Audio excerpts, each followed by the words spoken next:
नमस्कार, मैं हूं यश खुराना। स्वागत है आपका हमारे बेहद महत्वपूर्ण कार्यक्रम में। गर्मी की शुरुआत में ही हरियाणा में बिजली संकट गहरा गया है। प्रदेश के 3 पावर प्लांट में खराबी आने और अडानी ग्रुप से बिजली सप्लाई नहीं मिलने के कारण आपूर्ति का शेड्यूल गड़बड़ा गया है।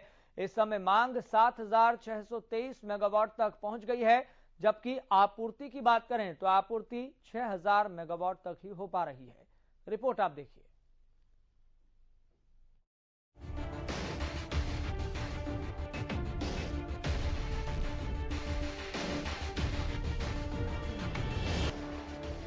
गर्मी की शुरुआत में ही हरियाणा में बिजली संकट गहरा गया है। प्रदेश के 3 पावर प्लांट में खराबी आने और अडानी ग्रुप से बिजली सप्लाई नहीं मिलने के कारण आपूर्ति का शेड्यूल गड़बड़ा गया है। इस समय मांग 7623 मेगावाट तक जा पहुंची है, जबकि आपूर्ति की बात करें तो आपूर्ति 6000 मेगावाट ही हो पा रही है। शहरों में 3 से 4 घंटे और गाँव में 8 से 10 घंटों तक के कट लगाए जा रहे हैं। अगर एक हफ्ते में तीनों पावर प्लांट ठीक नहीं हुए तो बिजली संकट और बढ़ सकता है। हिसार में खेदड़ प्लांट की यूनिट नंबर 1 जो 600 मेगावाट बिजली बनाती है, बंद है। पानीपत की यूनिट नंबर 8 जो 210 मेगावाट का उत्पादन करती है, बंद चल रही है। झज्जर के झांडली प्लांट की एक यूनिट में 22 फरवरी 2022 से दिक्कत जारी है। बढ़ते बिजली संकट को देख हरियाणा सरकार के अधिकारियों की सांसें फूल रही है। शेड्यूल कट की बात है, इसके बारे में मैं जो ऊपर मेरी बात हुई है, कुछ हमारे पावर प्लांट्स हैं, जैसे कि खेदड़ में 2 पावर प्लांट 2 यूनिट हमारी बंद है 600 मेगावाट के करीब, 602 1200 मेगावाट। इसी तरह आपका जो झज्जर के एनटीपीसी का पावर प्लांट है, वहाँ एक पावर प्लांट हमारा बंद है, तो जिसकी वजह से ये थोड़ा सा कह सकते हैं कि 2-3 रोज के लिए शॉर्टेज है। तो वहीं कुछ सवाल हैं जिनके जवाब लोग बिजली मंत्री रणजीत चौटाला से जानना चाहते हैं। इन सवालों पर बिजली मंत्री रणजीत चौटाला का बयान भी आया। उन्होंने कहा कि बिजली उपभोक्ताओं को किसी भी प्रकार की दिक्कत नहीं आने दी जाएगी। खेदड़ और पानीपत की यूनिटों पर तेजी से काम किया जा रहा है। संभावना है कि वह जल्द चालू हो जाएंगी। इसके अलावा अडानी कंपनी से बिजली को लेकर भी उच्च स्तरीय बैठकें चल रही है।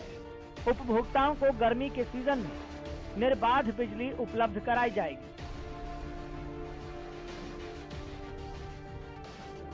प्रदेश में बिजली की पहले से ही कमी है। ऊपर से कई जगह बिजली चोरी की खबरें प्रशासन की समस्या बनी हुई है।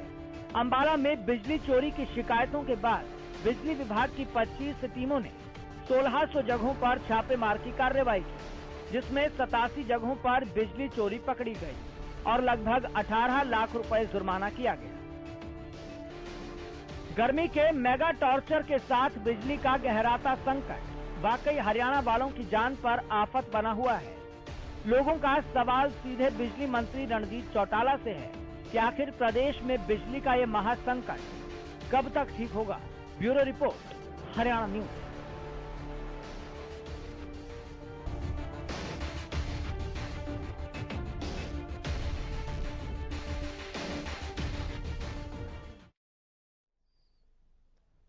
तो बिजली संकट आने वाला है, इसके साथ साथ कई सवाल भी हैं, लेकिन इन सवालों से पहले, इनका जवाब तलाशने से पहले आपको भी महत्वपूर्ण जानकारियों से अपडेट करना बहुत जरूरी है। तो ग्राफिक्स के जरिए हम आपको अहम जानकारियों से अपडेट करते हैं। तो ग्राफिक्स हम आपको बता दें, हरियाणा की बिजली डिमांड है 7623 मेगावाट, जबकि बिजली आपूर्ति हो रही है 6000 मेगावाट। यानी कि जो बीच का बड़ा गैप है, इसी की वजह से प्रदेश के ग्रामीण क्षेत्रों में, शहरी क्षेत्रों में पावर कट कई कई घंटे के लग रहे हैं। शहरों की बात करें 3 से 4 घंटे का पावर कट लग रहा है। गांव की बात करें तो 8 से 10 घंटों तक के पावर कट लग रहे हैं।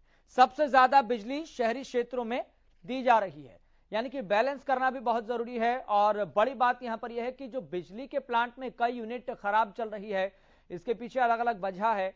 कहीं पर टरबाइन में दिक्कत है, कहीं पर उपकरणों में दिक्कत आ रही है, कहीं पर यूनिट ही खराब है कई सालों से। तो इसको सही करना तो बहुत जरूरी है, जाहिर सी बात है। और इस बार आपने देखा है कि जो अब मार्च में जो गर्मी पड़ती है वो और ज्यादा गहरा गई। अप्रैल में जो गर्मी पड़ती है वो और ज्यादा गहरा गई और मौसम विभाग भी इसको लेकर चेतावनी जारी करता रहा। सारी रिपोर्ट समय समय पर आती रही, लेकिन प्रदेश के बिजली मंत्री क्या आभास कर रहे थे? क्या वो आभास कर पा रहे थे कि प्रदेश के अंदर बिजली संकट गहरा सकता है? ये सवाल भी हम पूछेंगे। तो हरियाणा में गहरा सकता है बिजली संकट, चूंकि तथ्य सामने है और तथ्यों के साथ साथ ग्राउंड जीरो की रिपोर्ट भी है, और वो रिपोर्ट वो इशारा कर रही है, वो संकेत दे रही है कि आने वाले दिनों में और ज्यादा ये बिजली संकट गहरा सकता है अगर बिजली प्लांट्स में जो यूनिट बंद है उनको ठीक नहीं किया गया तो बिजली मंत्री रणजीत चौटाला क्या इस बात को आभास कर पा रहे हैं कि ग्रामीण क्षेत्रों में, शहरी क्षेत्रों में किस तरह की हालत बनी हुई है और हालात बद से बदतर बिजली को लेकर क्या होते जा रहे हैं? ग्रामीण क्षेत्र का डाटा हमने आपको बताया, शहरी क्षेत्र का डाटा हमने आपको बताया, तो हमारे कुछ सवाल भी हैं। पावर प्लांट्स में आ रही दिक्कतों को कब तक ठीक किया जाएगा? बहुत महत्वपूर्ण सवाल, और ये सवाल जनता के हैं। और इसके साथ साथ महत्वपूर्ण ग्राफिक्स अब आप ये भी देखिए कि किन पावर प्लांट्स में दिक्कत आई है। पानीपत की यूनिट नंबर 8 जो 2210 मेगावाट का उत्पादन करती है बंद है। झज्जर के झांडली प्लांट की एक यूनिट में 22 फरवरी 2022 से दिक्कत आ रही है। और हरियाणा की बिजली डिमांड क्या है ये भी आप एक बार फिर से जान लीजिए, 7623 मेगावाट है, जबकि आपूर्ति की बात करें तो 6000 तक मेगावाट की आपूर्ति हो पा रही है। तो तथ्य हमने आपके सामने रखे, अब आपको ग्राउंड जीरो की रिपोर्ट भी दिखलाते हैं और तथ्यों के साथ साथ ग्राउंड जीरो की हकीकत क्या बयां कर रही है ये भी आपको दिखलाएंगे। तो हमारे संवाददाता जितेंद्र भी हमारे साथ पानीपत से जुड़ गए हैं, जहां पर बिजली पावर प्लांट की एक जो यूनिट है वो बंद पड़ी है। और इसके साथ साथ इस मसले पर हमारे साथ चर्चा करने के लिए प्रोफेसर विधु रावल भी जुड़ गए हैं, बीजेपी के प्रवक्ता हैं। सर, आपका बहुत बहुत स्वागत है इस खास कार्यक्रम में जुड़ने के लिए। प्रोफेसर साहब, मैं आपके पास आऊंगा, लेकिन सबसे पहले ग्राउंड जीरो से रिपोर्ट ले लेते हैं। पानीपत में जितेंद्र ये जानकारी सामने आ रही है कि थर्मल प्लांट में 8 यूनिट में से 1 से 5 नंबर यूनिट कई सालों से बंद है और 7 अप्रैल को छठी यूनिट भी बंद हो गई। ग्राउंड जीरो से क्या रिपोर्ट मिल पा रही है? मैं बता दूं आपको कि देखिए, सबसे बड़ी बात तो है कि जिस तरीके से गर्मी बढ़ रही है, कहीं ना कहीं पारा भी बढ़ रहा है। मैं आपको यह भी बता दूं कि पानीपत में 40 से 42 डिग्री कल का जो है तापमान नोट किया गया, और उस तरीके से जिस तरीके से बिजली व्यवस्था है, कहीं ना कहीं जो बिजली विभाग के मंत्री हैं रणजीत चौटाला और पीके दास, उनके बीच में भी लगातार इसको लेकर चर्चा हो रही थी। और दूसरी बात जो है, पानीपत की जो थर्मल यूनिट है 8, वो पूरी तरीके से ठप हो गई है। अगर हम बात करें अडानी ग्रुप की, तो अडानी ग्रुप से जो है सरकार का करार हुआ था 2035 के लिए, और 2035 में यह संशोधित किया गया था कि जो पर यूनिट है उसका खर्चा रहेगा ₹2.53, उसके हिसाब से बिजली मिलेगी। और जिसके हिसाब से 1421 मेगावाट बिजली जो थी वो अडानी ग्रुप को देनी थी। लेकिन अब समस्या ये आ रही है कि कोयले का रेट बढ़ गया है। कोयले का रेट बढ़ने के कारण जो है व्यवस्था जो है चौपट हो गई है, मैं कहूंगा चरमरा गई है। और सबसे बड़ी बात, जिस तरीके की आपूर्ति हो रही है इस समय जो है, गांव के अंदर 8 से 10 घंटे की कट लग रहा है, शहर में जो है 4 से 5 घंटे का कट लग रहा है। लेकिन सरकार को जो है आने वाले संकट के बारे में, जिस तरीके से यूक्रेन और रूस का जो है युद्ध भी चल रहा था और आने वाले समय में यह भी पता था हर चीज के दाम महंगे होने वाले हैं, तो क्यों नहीं जो है ये लगा लीजिए कि जो हमारे मंत्री हैं रणजीत चौटाला, उनको क्यों नहीं पता था कि बिजली विभाग में इस तरीके की अव्यवस्था हो सकती है? इसके लिए उन्होंने क्यों नहीं प्लान किया? जो आज इस तरीके से लगातार हम पूछ रहे हैं जितेंद्र, यही सवाल हम पूछ रहे हैं कि आखिरकार जो प्रदेश में बिजली संकट को लेकर कई समय पहले से ही रिपोर्ट आने लग रही थी ग्राउंड जीरो से कि बिजली संकट प्रदेश में गहरा सकता है, और इसको लेकर बिजली मंत्री रणजीत चौटाला क्या प्लानिंग कर रहे हैं? जितेंद्र, बहुत बहुत शुक्रिया जानकारी साझा करने के लिए। अब हम सीधा सवाल पूछेंगे प्रोफेसर विधु रावल से, बीजेपी के प्रवक्ता हैं। प्रोफेसर साहब, 3 बिजली पावर प्लांट की 5 यूनिट प्रदेश में बंद है, दिक्कत कर रही हैं, लेकिन बिजली मंत्री क्या कर रहे हैं? देखिए, मैं आपको बताना चाहता हूं कि हमारी जो बिजली की आपूर्ति हम करते हैं उसका केवल 30% हिस्सा ही प्रोडक्शन से आता है, बाकी तो बायबैक जो है पावर परचेज एग्रीमेंट्स हैं उनके तहत हमारा आता है। तो पहली बात तो ये।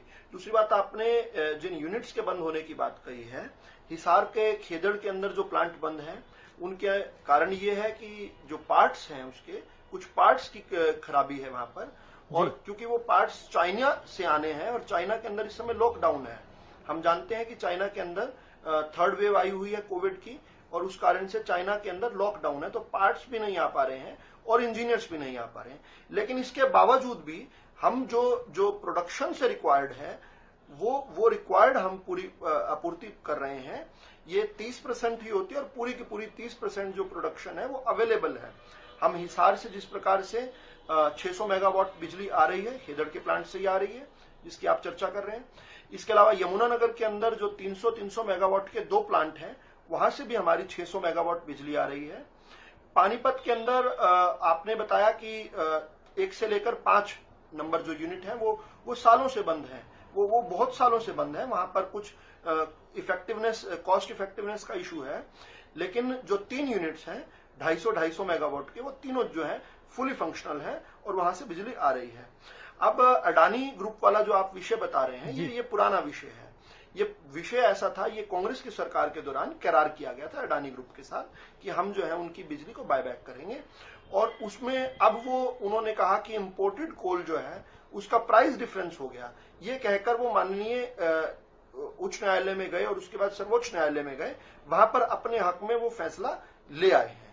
अब उस फैसले को पर किस प्रकार से, क्या उसका रिव्यू करवाना चाहिए या हमारे लिए वो कॉस्ट इफेक्टिव अब रह जाता है या नहीं रह जाता है, इसकी बात है। इसके अतिरिक्त जो है हम हर साल जानते हैं कि 8 से 10% तक बिजली की जो डिमांड है वो इंक्रीज हो जाती है। हम आमतौर पर देखते थे कि जो गर्मी का सीजन होता था उसमें 8 से 9 मेगावाट जो है जब गर्मी होती थी उसमें, और पीक में जो 10 से 12 दिन पीक गर्मी होती है जो जून और जुलाई के बीच में होती है, वो 11 से 12 मेगावाट होती है। लेकिन इस बार जैसे हम जानते हैं कि गर्मी थोड़ा जल्दी आ गई है, कम से कम 15 दिन प्रिसीड किया है गर्मी ने, और हम देख रहे हैं कि जो तापमान 40 और 42 डिग्री अब से 15 दिन बाद हुआ करता था आमतौर पर, वो इस पर ज्यादा हो गया। इसके अलावा हम जो आप कट की जहां तक बात कर रहे हैं, ये कट वाली बात जो है ये गैर वाजिब बात है। क्यों है मैं बताता हूं। गांव के क्षेत्र में इस समय जानबूझकर बिजली की लाइंस जो हैं वहां पर क्योंकि गेहूं का एक कटाई का सीजन चल रहा है, गेहूं पकी खड़ी है, हम जानते हैं कि सैकड़ों एकड़ गेहूं के अंदर, हमने कल और परसों भी देखा है कि गेहूं के अंदर आग लग गई। तो जो खेतों में से जाने वाली लाइन होती है उनको ताकि वो ओवरहीट ना हो जाए और उस ओवरहीट के कारण कहीं आग ना लग जाए, तो वो प्रिकॉशनरी जो है बंद किया जाता है। ग्रामीण इस बात को जानते हैं, जो ग्रामीण क्षेत्र के लोग हैं इस बात को जानते हैं, इसलिए वो इस बात पर प्रोटेस्ट नहीं करते। इनफैक्ट वो चाहते हैं, देखिए किसान के लिए तो पूरे साल की जो मेहनत होती है, पूरे 6 महीने की जो मेहनत होती है, उसकी गेहूं की फसल, उसके सोने के दाने खेत के अंदर खड़े हैं। वो बिल्कुल नहीं चाहता कि किसी लापरवाही से, किसी अप्राकृतिक कारण से या प्राकृतिक कारण से भी उसकी गेहूं में आग लग जाए। तो ये गांव वाला जो स्थिति है ये इस कारण से है। जो शहर का आपने 3 से 4 घंटे कट का, ये गलत बात है। इस प्रकार के कट नहीं लग रहे हैं। ये इस जानकारी को एक बार फिर से दुरुस्त किया जाए। प्रोफेसर साहब, आपने तर्कों के साथ बात रखी है, तथ्यों के साथ बात रखी है, लेकिन जो ग्रामीण क्षेत्र की आपने बात कही है और इसके इतर अगर एक बात करें वो तथ्य की, क्योंकि बिजली की डिमांड कितनी है और आपूर्ति कितनी हो पा रही है, ये भी आप प्रदेश के लोगों के सामने डाटा रख दीजिए। और अगर नहीं हो पा रही है उतनी आपूर्ति, तो जो बीच का गैप है उससे फिर क्या समझा जाए, वो क्या इशारा कर रहा है? जब आपूर्ति ही नहीं हो पा रही है, 7,600 तक की डिमांड है और 6,000 तक आपूर्ति हो पा रही है, तो यहाँ पर जो 1,400 से लेकर 1,600 तक की ये जो डिमांड और है, उसको सरकार कैसे पूरा कर रही है?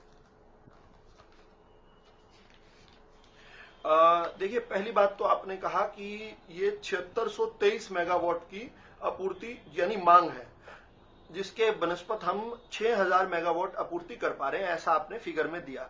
अब ये 7,623 मेगावाट जो आप फिगर तक पहुंचे हैं, ये फिगर तक कैसे पहुंचे हैं ये भी बताइएगा। और जब आप पहुंचे हैं तो मैं ही बता देता हूं। इसमें वो ग्रामीण क्षेत्र में जहां पर हम जानकर एक स्ट्रेटेजिक तौर पर जहां पर बिजली को बंद किया जा रहा है ताकि लाइंस जो हैं वो ओवरहीट ना हो जाएं, आप उसको जो है मान रहे हैं कि वो मांग है, जबकि वो जानबूझकर बंद की हुई है। दूसरा, हम जानते हैं कि हम तो अपने समय से पहले चल रहे हैं। हमने लगभग 1 साल पहले हमने जो हमारी सेंट्रल इलेक्ट्रिसिटी अथॉरिटी है, CEA जो है, हमने उनसे मांग की थी कि हमें 700 से 750 मेगावाट जो है, जो दादरी एनटीपीसी प्लांट में दिल्ली ने जिसको रिफ्यूज किया था बिजली को, हमने उसके लिए डिमांड की थी, हमने डिजायर दी थी कि हमें वहां से दिया जाए, और सेंट्रल इलेक्ट्रिसिटी अथॉरिटी जो है उसने वो डिमांड हमारी पूरी भी कर दी। लेकिन ऐन वक्त पर जाकर जो आम आदमी पार्टी की दिल्ली की सरकार जो है, जो पिछले 5-6 साल से उस बिजली को फॉरफिट करने की बात कह रही थी, आम आदमी पार्टी की उस सरकार ने तुरंत जो है उस पर जाकर 1 अप्रैल से जो हमें 750 मेगावाट बिजली मिलनी थी उस पर अड़ंगा लगा दिया और जाकर सुप्रीम कोर्ट में चले गए, और कोर्ट ने जो है दोनों पक्षों को सुनने के लिए फिलहाल नोटिस किया हुआ है। तो 750 मेगावाट तो वहां से हमारी बिजली आनी है। देखिए सारा का सारा जो है बिजली की मैनेजमेंट होती है, परचेज जो है मैनेजमेंट का काम है। मैनेजमेंट कैसी होती है, कहां पर बिजली ज्यादा है, जैसे हम जानते हैं कि सर्दी के सीजन में हम हरियाणा की जो सरकार है, हरियाणा की जो बिजली कंपनियां हैं, वो अपनी जो बिजली है वो फॉरफिट करती है, बहुत ज्यादा होती है हमारी। और जैसे आपने कहा कि हमने क्यों नहीं उसका ध्यान रखा, तो ध्यान की तो ये विषय है कि मैंने जैसे बताया कि 8 से 10% तो ईयरली इंक्रीज होता है। दूसरा, एक जो पिछले 2 साल से कोविड के कारण जो है फुल स्केल पर इंडस्ट्रीज नहीं चल पा रही थी, अब क्योंकि वो मामला खुल चुका है, कोविड वाला इफेक्ट अब नहीं रहा है, तो अब पूरे स्केल पर अपनी इंडस्ट्रीज चल रही हैं। तो जो 8 से 10% एंटिसिपेटेड होता था वो जाकर अब 20 से 22% हो चुका है। तो ठीक है, उस डिमांड को भी मीट करेंगे। लेकिन आपके चैनल पर मैं ये बात बिल्कुल पुरजोर तरीके से कहना चाहता हूं, सरकार की तरफ से कहना चाहता हूं कि बिजली का संकट हरियाणा में नहीं आने दिया जाएगा। जो लोग इस प्रकार की बात कर रहे हैं, मैं जानता हूं कि कुछ लोगों ने कल प्रेस कॉन्फ्रेंस की थी और वो लोग पहले जो है किसान को भरपाने का काम करते हैं, वो झूठ बोल रहे हैं। वो खुद खेती नहीं करते हैं, वो खुद जो खेती नहीं करते वही कह सकते हैं कि इस समय खेत के अंदर पानी की जरूरत है। इस समय खेत में पानी की जरूरत नहीं है, इस समय सिंचाई नहीं हो रही, ये किटाई का सीजन है। ठीक है प्रोफेसर साहब, मैं आपके पास लौटूंगा। हमारे साथ सत्यवीर डागर भी जुड़ गए हैं, कांग्रेस प्रवक्ता हैं। सत्यवीर डागर जी, आपका बहुत बहुत स्वागत है इस खास कार्यक्रम में जुड़ने के लिए। Thank you ji, thank you. Satyavir Dagar ji, professor Vidhu Rawal हमारे साथ जुड़े हुए हैं। उन्होंने कहा कि प्रदेश में बिजली का संकट वो बना तो हुआ है, लेकिन सरकार लगातार प्रयास कर रही है कि कैसे इस डिमांड को फुलफिल किया जाए। देखिए यश जी, मैं सुन रहा था प्रोफेसर साहब जो कह रहे थे अभी, कि मैं इन्हीं की बात से शुरू करता हूँ कि खेती में जरूरत नहीं बिजली की। प्रोफेसर साहब यहाँ ठीक नहीं है, इनका वक्तव्य बिल्कुल गलत है। आज ऐसा नहीं कि आप किसान को एक ही फसल पर सीमित रखोगे, किसान को अगली फसल के लिए भी तैयारी करनी है, थ्रेशिंग भी करनी है, तो ही बिजली चाहिए। आप आज की बात बिजली की जो बात है, बिजली की जब कांग्रेस की सरकार हरियाणा में तब इन्होंने टेक ओवर किया था, प्रोडक्शन ज्यादा थी, डिमांड कम थी। आज ऐसी हालात क्यों बने? टोटल सरकार का फेल्योर है ये। सरकार को अपनी गलती माननी चाहिए कि हम यहाँ फेल हैं। जब इतना सारा कुछ अपने पास है, क्या अडानी से ही खरीदोगे साथ?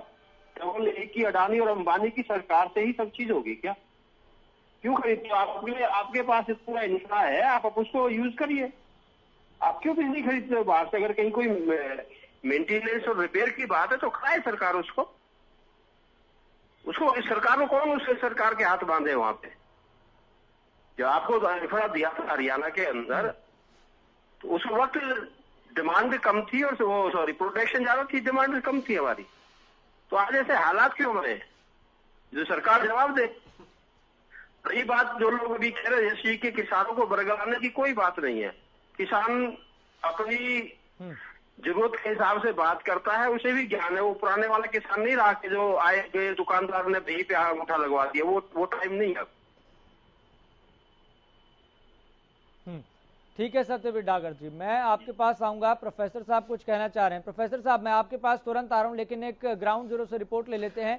लक्ष्य वर्मा हमारे संवाददाता जुड़ गए हैं करनाल से। लक्ष्य वर्मा, फिलहाल बिजली संकट को लेकर ग्राउंड जीरो से क्या रिपोर्ट मिल पा रही है? क्या करनाल के ग्रामीण क्षेत्रों में, शहरी क्षेत्रों में क्या बिजली संकट जैसी कोई चीज देखने को मिल रही है? बिल्कुल यश, अगर बात की जाए करनाल जिले की, तो करनाल जिले के अंदर भी लगातार जो बिजली के जो कट है, संकट है, वो देखने को मिल रहे हैं। 4-4 घंटे का जो कट है, 3 से 4 घंटे का जो कट है, वो देखने को मिल रहा है। इस समय मौजूद है बिजली विभाग के अंदर जो करनाल का है, वहां पे हमने अभी कुछ ही देर पहले अधिकारियों से बात करने का प्रयास भी किया, मगर वो कैमरे पे आने से बचते हुए नजर आए। उन्होंने कहा कि अभी हमारे पास समय नहीं है बात करने को लेकर, क्योंकि वो अभी मीटिंग का जो दौर है वो करते हुए जरूर नजर आ रहे थे, जिस तरीके से हमने बात करने का प्रयास भी किया। तो उनका जिस तरीके अगर बात की जाए करनाल के अंदर संकट की, तो लगातार 3 से 4 दिनों से लगातार जो बिजली का संकट है वो घिराता हुआ जरूर नजर आ रहा है। लक्ष्य, अगर आपसे आने वाले समय में भी देखना होगा कि क्या कुछ जानने की हम चाहे कोशिश करें, लक्ष्य ग्राउंड जीरो से आपको ये तथ्य जानने की हम कोशिश करें कि ग्रामीण क्षेत्र में कितने घंटे का कट लग रहा है और शहरी क्षेत्र में कितने घंटे का कट लग रहा है, तो इसको लेकर आप क्या ऑब्जर्व कर पा रहे हैं? अगर शहरी क्षेत्र की बात करें, क्योंकि शहर के अंदर से हम ज्यादा संबंध रखते हैं, शहर के अंदर हम ज्यादा देखते हैं, खबरें भी देखते हैं, तो कहीं ना कहीं शहर के अंदर ही अगर देखा जाए, ग्रामीण क्षेत्र में आप इस चीज से आकलन लगा सकते हैं। अगर शहरी क्षेत्र के अंदर बिजली के कट ज्यादा समय तक लग रहे हैं, जहां कुछ समय पहले इस तरीके की स्थिति देखने को बिल्कुल भी नहीं मिल रही थी, मगर अब कुछ दिनों से ये स्थिति देखने को मिल रही है। कहीं ना कहीं जो पावर हाउस है उनमें कहीं ना कहीं जो लोड है, जो अधिकारियों को कहीं जो कह रहे हैं, कुछ लोग कह रहे हैं कि कहीं ना कहीं वो जो लोड है वो काफी पड़ता हुआ नजर आ रहा है, जिसके कारण ये जो बिजली का संकट है वो गिरता हुआ नजर आ रहा है। चाहे बात जो प्राइवेट सेक्टर से जो बिजली है वो खरीदी जा रही है, उसमें भी कहीं ना कहीं वो जो रेट है उसका कहीं ना कहीं वो ज्यादा लिया जा रहा है। ठीक है लक्ष्य, मैं आपके पास लौटूंगा। लक्ष्य, मैं आपके पास लौटूंगा। प्रोफेसर विधुरावल कुछ कहना चाह रहे हैं। प्रोफेसर साहब, देखिए, मैंने कांग्रेस के सम्मानित प्रवक्ता जी की बात बड़े गौर से सुनी। वो शायद कुछ तथ्यों से परे बात कर रहे थे। दरअसल संकट जो है बिजली का संकट नहीं है, कांग्रेस के अंदर एक संकट है, शायद उस कारण से वो संकट कह रहे थे। मैं उनको याद दिलाना चाहता हूं कि जब कांग्रेस की सरकार थी जिसका उन्होंने बखान किया, उस समय हमारे पास हमें विरासत में क्या छोड़कर गए थे वो। हमने जब सरकार ली तब बिजली कंपनियां 35,000 करोड़ के घाटे में चल रही थी, दिवालिया होने के कगार पर थी। न केवल हमने वो 35,000 करोड़ का जो कर्ज है वो चुकाया, उसके साथ साथ आज सारी बिजली कंपनियां हरियाणा की आज जो है आज सभी के सभी मुनाफे में चल रही हैं और 1500 से लेकर 2000 करोड़ के मुनाफे में चल रही हैं। ये देश की सबसे ज्यादा मुनाफे में चलने वाली कंपनियों में से एक है, पहली बात। और ये कब हो रहा है? जब पूरे देश में सबसे सस्ती बिजली किसान को दे रहे हैं तो हरियाणा की भाजपा सरकार दे रही है। जब सबसे सस्ती बिजली अगर अर्बन हाउस होल्ड में कोई दे पा रहा है, जो अनलिमिटेड बिजली है जिसकी बात कर रहा हूं मैं, जो 200 300 400 यूनिट फ्री देते हैं उनकी बात नहीं कर रहा हूं, जो अर्बन बिजली जो अनलिमिटेड है, जो सबसे सस्ती दे रहे हैं, तो हरियाणा की भाजपा सरकार दे रही है। लेकिन फिर भी ये बात कहते हैं, इन्होंने तो दिवालिया की कगार पर छोड़ा था कंपनियों को। आज वही कंपनियां जो है पूरे देश के अंदर प्राइवेट कंपनियों से भी कंपीट करते हुए 5वें और छठे, एक बार डागर जी मुझे मेरी बात करनी थी, उसके बाद 5वें और छठे रेटिंग पर हरियाणा की दोनों कंपनियां यानी यूएचबीएन और डीएचबीएन यानी उत्तर हरियाणा वितरण निगम और दक्षिण हरियाणा वितरण निगम जो है आज 5वें और छठे रेटिंग पर हैं। इनसे पहले वाली कौन सी है? चारों की चारों कंपनियां गुजरात सरकारी कंपनी। दूसरी ये पूछ रहे थे, एक सवाल था अडानी को लेकर एक सवाल, एक अडानी को लेकर इनका जवाब दे दूं, उसके बाद ले लेना उनसे। अडानी का से समझौता कांग्रेस की सरकार ने किया था, लेकिन हमें कोई इतराज नहीं होता, वो अडानी से करें, वो टाटा से करें, बिरला से करें, चाहे रॉबर्ट वाड्रा से करें, लेकिन विषय जो है ये विषय को ना भटकाएं। और इनका पुराना भुगतान जो है उसी के कारण अडानी कोर्ट में गया है और उसी के कारण जो जवाब पड़ी है। ये अपना ब्लेम दूसरों पर कैसे डालते हैं? अडानी से जो करार दिया उसका भुगतान क्यों नहीं किया आपने? क्यों अडानी को कोर्ट में भेजा आपने? क्यों ऐसा करार किया जिसको कोर्ट में भी स्टैंड नहीं हो पाया? आपकी इतनी निकम्मी सरकार है अडानी के करार को भी पूरा नहीं कर पाई और फिर जाकर जो है कोर्ट के अंदर जो है वो अडानी के आपके करार को कांग्रेस की सरकार के करार अडानी जो है कोर्ट में जीत के आया है। हमें आपको भुगतना पड़ता है। आप यहाँ पर आकर टीवी चैनल्स पर आकर प्रवचन देते हैं। अडानी से क्यों किया आपने करार? अच्छा करार क्यों नहीं किया आपने? ठीक है प्रोफेसर साहब, ठीक है, सुप्रीम कोर्ट में खड़ा हो पाए। प्रोफेसर साहब, ठीक है, हरियाणा की जनता को पड़ता है। प्रोफेसर साहब, ठीक है सर, ठीक है, कार्यक्रम को समाप्त करना है सर, ठीक है। सत्यवीर डागर जल्दी से अपनी बात रखिए। देखिए यश जी, जब से हरियाणा की सरकार रही 80,000 करोड़ का कर्ज था, आज 1.5 लाख करोड़ का कर्जा है। ये अगर इन्होंने बिजली मुनाफे में है, इतना प्रोडक्शन किया है, तो बट रहा है सब हरियाणा की जनता के ऊपर।